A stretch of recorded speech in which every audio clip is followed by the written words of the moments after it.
Sveiki mano draugai, mano tikėjimo broliai ir sesės, mano giminės, žmonės, kurių nepažįstu, žiūri šitą mano įrašą. Šiandien yra šeštadienis, Dievo palaiminta 7 savaitės diena, diena, kurią Kūrėjas palaimino šio pasaulio kūrime. Tad sveikinu visus su šia nuostabia diena, būkite Dievo artume ir jo palaimoje. O šiandien tęsiu savo antrąją dalį, kurioje kalbėsiu apie minties galią, žmogaus pasirinkimą ir kas atsakys į klausimą, kaip toli ar arti esi Dievo. Pirmoje dalyje pasakojau apie žmogaus prigimtį, žmogaus prasmę, blogio pradą ir baigiau klausimu, kurį uždavė Dievas po nuopuolio Adomui: kur tu?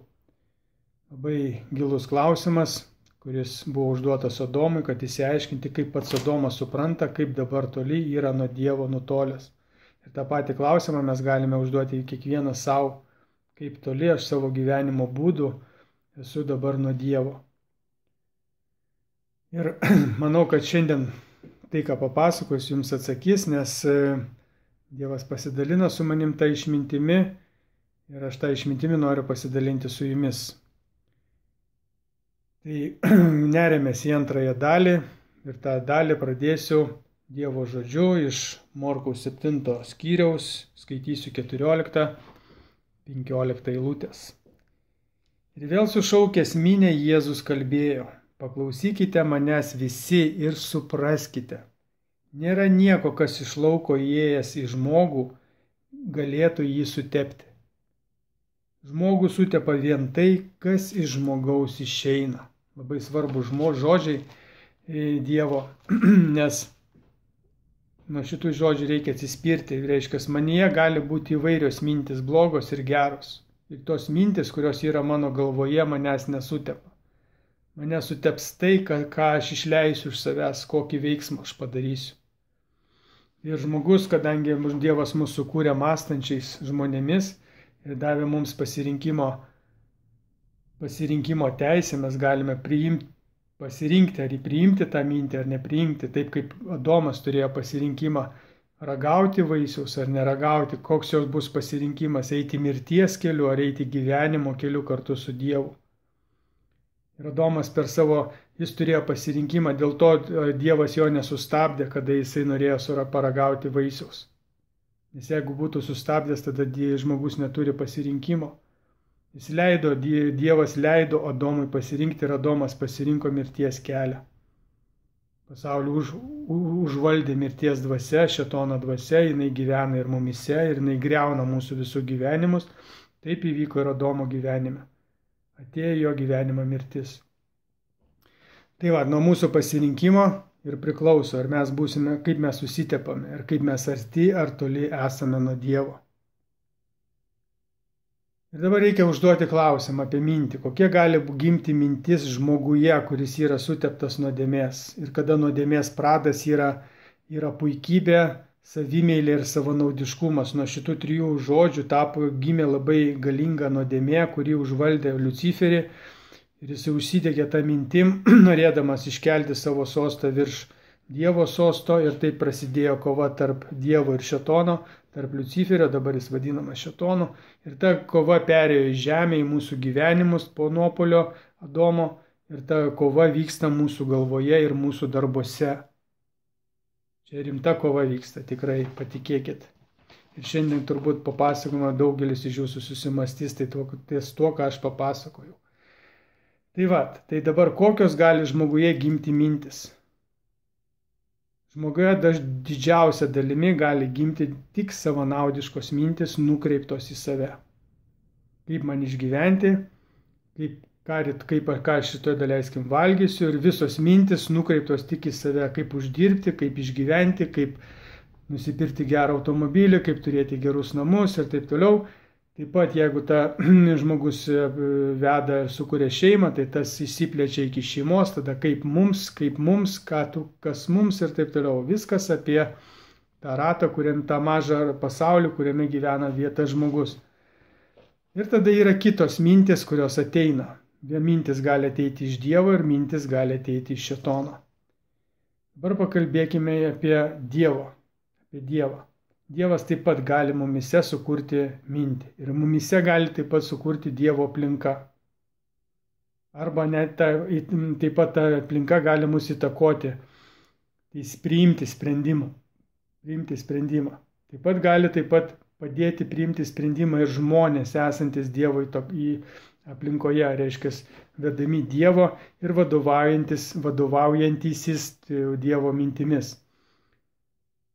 Ir taip pat gali mumise sukurti mintį Liuciferis šėtonas, jis tai geba, mumise gali sukurti mintį ir gali mumise sukurti mintį jo sukurta aplinka, jo sistema, nes jis yra šio pasaulio kunigaikštis.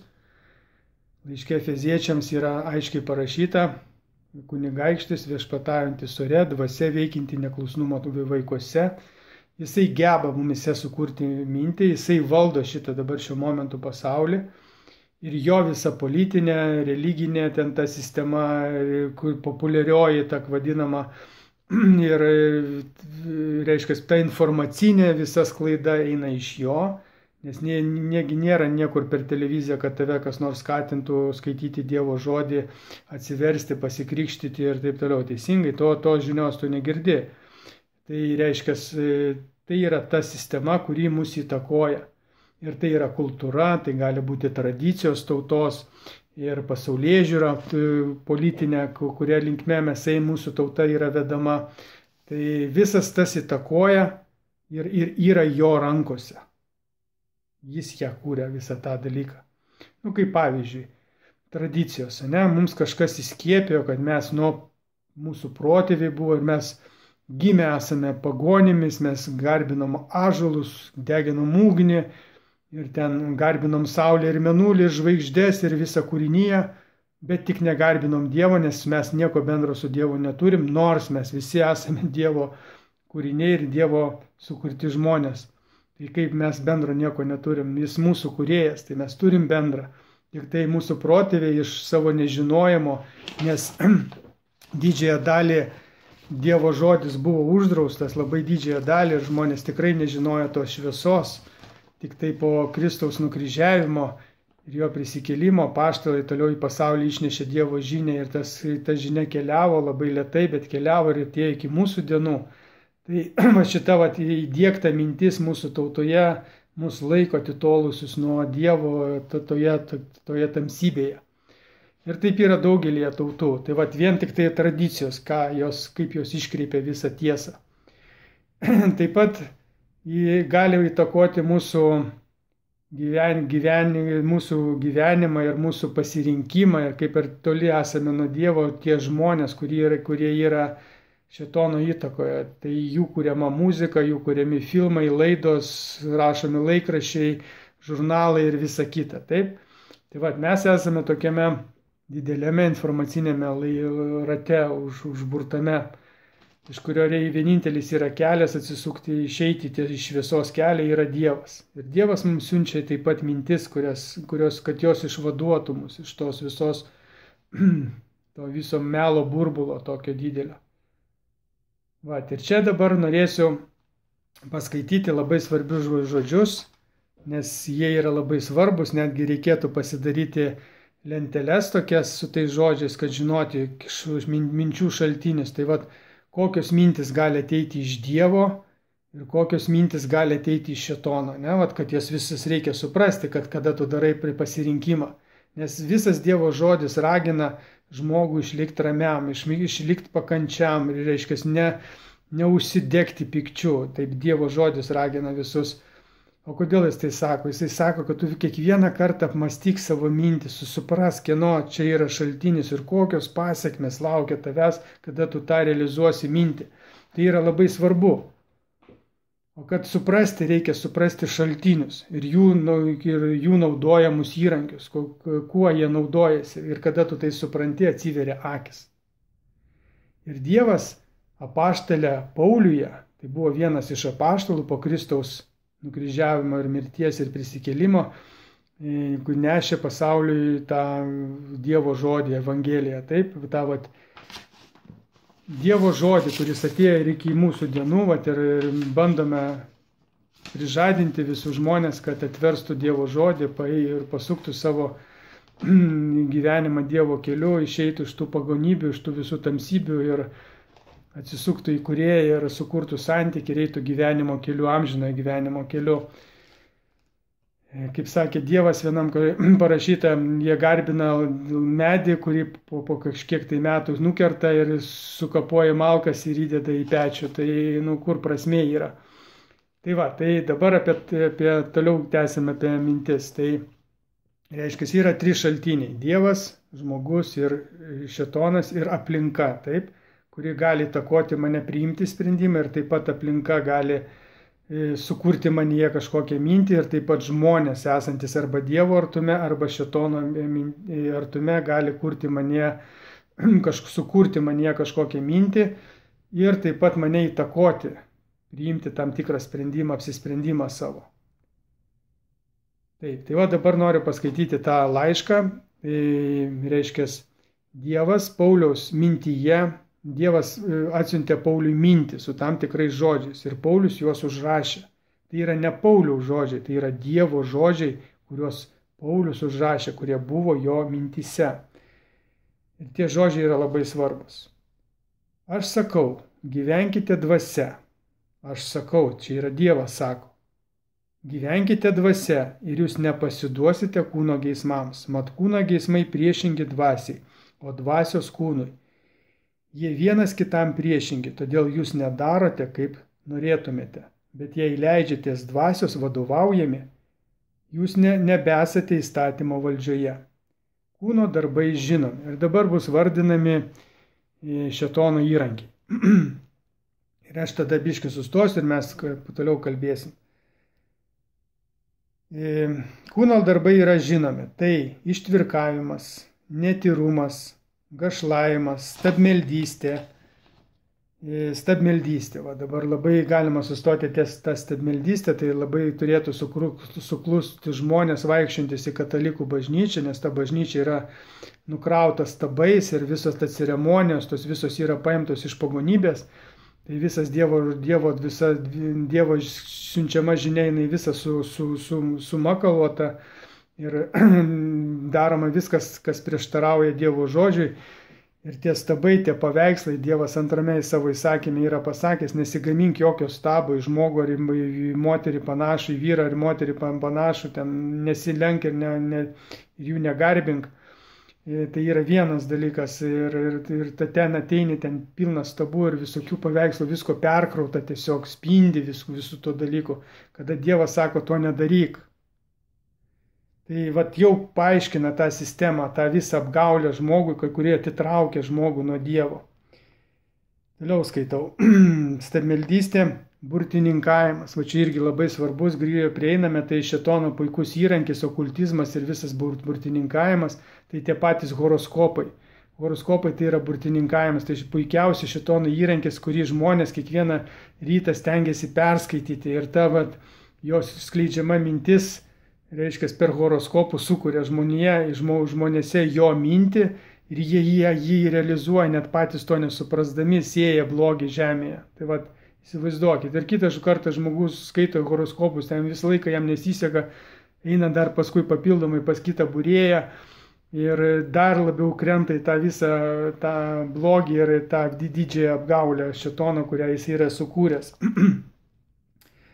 Taip, priešiškumas, nesantaika, paviduliavimas, piktumai, vaidai, nesutarimai, susiskaldimai, pavydai, girtavimai, apsirijimai ir panašus dalykai. Tai kiekvieną dieną važiuojant ar autobuse ar gatvėje mes galime išvysti, kaip du žmonės vienas ant kito šaukia, ne? Reiškia, šėtonas viename žmoguje pagimdė pyktį kitam žmogui, davė jam piktas mintis ir jas realizavo žmogus. Tada kitame žmoguje taip pat jisai pagimdė piktas mintis ir tas žmogus realizavo ir jie vienas ant kito šaukia, kaip du pasiutę šunys vienas ant kito loja. Iš šalies žiūrint, tai jie atrodo baisiai, ne? Bet tai yra viskas šėtono darbas, nes žmogus nėra sukurtas daryti blogą darbą. Žmogus, kaip minėjau pačioj pradžioje, žmogus yra sukurtas geriems darbams, kurios dirba kartu su Dievu, vykdo Dievo valią. Tai yra labai svarbu ir dar reikia suprasti, kad šėtonas gali sukurti žmoguje geismo jausmą, pavyzdžiui, pykčio protrūkį, nevaldomo pykčio protrūkį. Tai yra labai daug pavyzdžių, kada žmogus užimtas pykčio didelio pykčio, jam šėtonas pasiunčia blogą mintį ir jis ją labai greitai realizuoja, o paskui viską atlikęs pykčius atslūgo ir jisai pas nesupranta, ką jis yra padaręs, gailisi dėl savo darbų. Tai va čia irgi taip pat yra, reiškia, šėtono įrankis ir taip pat gali žmoguje šėtono sukurti aistrą kitam žmogui, kad išskirti šeimą, nes santuoka tai yra jo vienas iš svarbiausių taikinių, nes Dievas kūrime, kada sukūrė žemę, palaimino du dalykus. Tai palaimino žmogaus santuoką, kada Adomas su Ieva vedė vienas kitą santuoką ir taip vyras ir moteris tapo vienu kūnu, jis ją palaimino santuoką ir santuoka yra labai svarbi Dievo akise ir jeigu santuoka išyra, tai labai įskaudina Dievą ir šėtonas daro viską, kad tą santuoką sunaikinti. Ir taip pat Dievas palaimino savo 7 dieną. Ir šėtonas viską daro, kad žmonės nešvęstų tos 7 dienos. Tai ne sekmadienis, tai yra šeštadienis. Istorijos tėkmėje Dievo palaiminta diena, 7 savaitės, tikroji 7 savaitės diena buvo perkelta į 1 savaitės dieną ir 1 savaitės diena tapo 7 savaitės diena specialiai, kad žmogus negarbintų Dievo dienos. Įsivaizduojat, koks yra didelis melas. Tai va, čia yra būtent piktumai, vaidai, pavydai, keršto troškimai ir visos šitos mintis einančios iš šėtono. Žmogus pats jų negali sukurti, jis net nežino, kas tai. Dievas jam neįdėgė tokių žinių. Ir toliau skaitau. Dabar sako Dievas, aš jūs įspėju, kaip jau esu įspėjęs, jog tie, kurie tai daro, nepaveldės Dievo karalystės. Tai va, jeigu tu gyveni tose piktose mintise, vaiduose, visuose tose blogybėse ir tu degi tuo pikčiu, tai tu tikrai nepaveldėsi Dievo karalystės, nes čia ne Dievo kelias yra, čia šėtono kelias ir šėtonas, jeigu tave laiko tame pyktė, tai jisai laiko tik tam, kad tave sužlugdytų. Ir tu esi bėdoje, tau reikia pagalbos, reikia kreiptis pas Dievą, nes tik Dievas gali tave išgelbėti. Čia labai rimtai yra. Ir dabar yra dvasios vaisiai. Dvasios vaisius yra meilė, džiaugsmas, ramybė, kantrybė, malonumas, gerumas, ištikimybė, romumas, susivaldymas. Tokiems dalykams nėra įstatymo. Tai jau čia yra Dievo įrankiai. Ir Dievas gali žmoguje pasiūsti gerą, pavyzdžiui, mintį, pasirūpinti kažkuo kitu žmogumi, nes visa Dievo tvarka, visa kūrinėje ir buvo sukurta, kad žmogus kartu su Dievu viename ryšyje kurtų tolesnį gerą darbą, žmogus rūpinasi gamta ir rūpinasi kitu žmogumi. Tuo metu Adomas rūpinosi Ieva rūpinosi Adomu, kada būtų gimę daugiau žmonių, vieni kitais būtų rūpinasi, nes Adomas ir Ieva ėjo tuo metu Dievo mokyklą, jie mokinosi viso to mokymo, kaip poelgio, supratimo ir tikros meilės suvokimo. Bet šėtonas visą tai sugriovė. Ir aš dabar tai, ką papasakau, dabar sudėsim truputį į tokius pavyzdžius. Įsivaizduokit, kaip tai dabar veikia žmogaus gyvenime, kaip tos mintis susidėlioja. Įsivaizduokime, žmogus grįžo po darbo, atsisėdo, įsijungė televizorių, taip?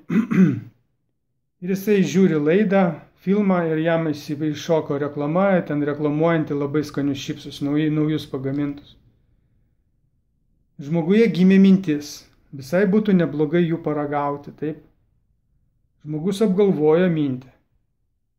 Dar apgalvojo, pats supratęs, kad būtų neblogai nueiti į parduotuvę, nes dar ir trūksta to, pieno, ten grietinės ir taip toliau.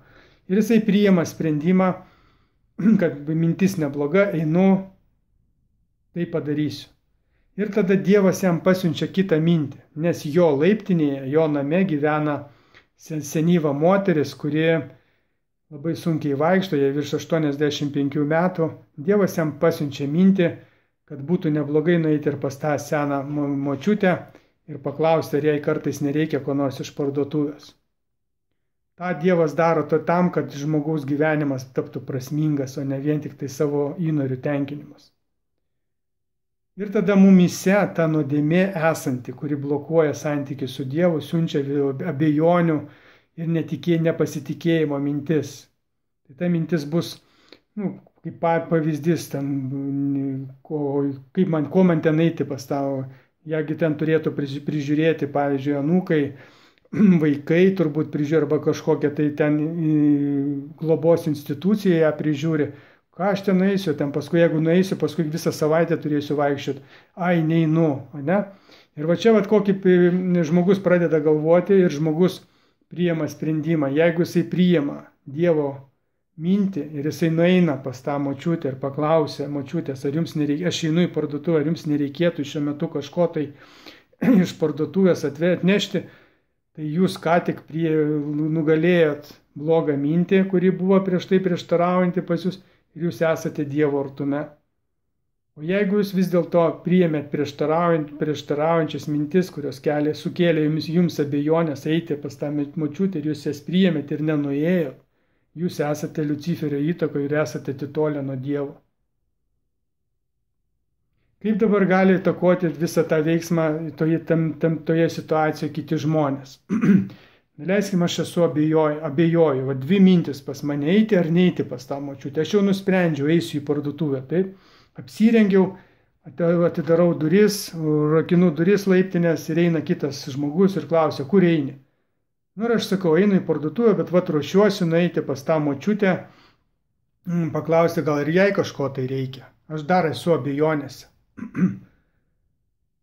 Ir tas žmogus, jeigu jis yra šėtono įtakai, pasakys, tu baigtų, ko tu ten eini pas tą seną žmogų, taigi dar paskui anūkai, ten ją anūkai prižiūri, ten vaikai prižiūri ir socialinė tarnyba ateina pas ją, tai tu dar pasakys, apkaltins tave, kad tu ten kažko tai lendi, gal apvokt nori.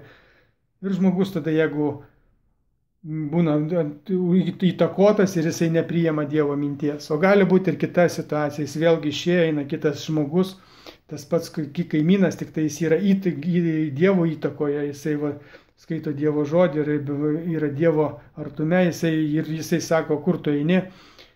Tas žmogus sako, einu į parduotuvę, ruošiuosi užeiti pas tą močiutę, jisai sakys, puikiai mintis, būtinai užeik, nes senas žmogus, jinai sunkiai vaikšto, labai gera mintis pas tą šaunuolis. Ir žmogus apsidžiaugia ir priima Dievo mintį. Tai įtakojanti aplinka gali įtakoti žmoguje. Tai ir jeigu žmogus priima Dievo mintis, yra Dievo artume. Dar labai geras pavyzdys būtų santuokos, nes santuoka tai yra, kaip ir minėjau, Liuciferio taikinys.